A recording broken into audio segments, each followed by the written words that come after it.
शहरातली पोरगी एवढा नट्टाफट्टा करून निघालीये तरी कुठे? नमस्कार मंडळी, माझं नाव पल्लवी. सुरुवात करते आजच्या व्हिडिओला. मेकअपचं म्हणाल तर तुम्हाला तर माहीतच आहे, पल्लवीला अजिबात मेकअप आवडत नाही. दुसऱ्यांचा मेकअप खूप छान करून देऊ शकते बरं का, पण स्वतः मात्र एक क्लिप लावते आणि गंध लावते. बाहेर जायचं म्हटल्यावर पैशाची ॲडजस्टमेंट करणारी व्यक्ती म्हणजे माझी आई. आईकडून आपण पहिलेही पैसे मागत होतो आणि आत्ताही पैसे मागते. मम्मीने लगेच मला 200 रुपये आणून दिले. मग काय, आपला गंध लावायचा बाकी होता. गंध वगैरे लावला, रेडी झाले होते. श्रग घालून घेतलं, कारण भरपूर प्रमाणात ऊन आहे बरं का बाहेर. आता तुम्हाला वाटेल उन्हामध्ये गेल्यानंतर काळी होईल याची भीती आहे की काय? नाही मंडळी, डॉक्टरांनी मला सांगितलं होतं की 15 दिवस तू काही बाहेर निघू नको उन्हामध्ये.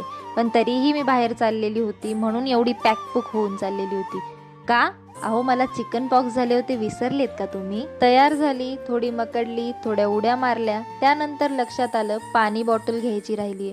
एवढं कडकडून ऊन पडायला लागलंय ना, मे महिन्याचा उन्हाळा मार्च महिन्यातच जाणवायला लागलाय.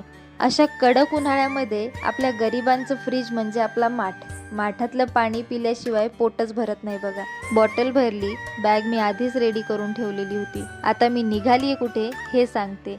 मंडळी, मी चाललीये सायबर कॅफेला. आपल्याला 2-3 झेरॉक्सही हवे होते आणि 2 फॉर्मही भरायचे होते. फायनली मी पोहोचली होती सायबर कॅफेमध्ये. इथे मी माझा फॉर्म वगैरे भरून घेतला आणि लगेच झेरॉक्सही घेतले. म्हटलं माझी काही हिंमत नाही बाबा आता उन्हामध्ये पायी पायी घरी जाण्याची, म्हणून रिक्षाने निघाले. व्हिडिओ आवडला असेल लाईक करा, शेअर करा, सबस्क्राईब करा. Bye bye.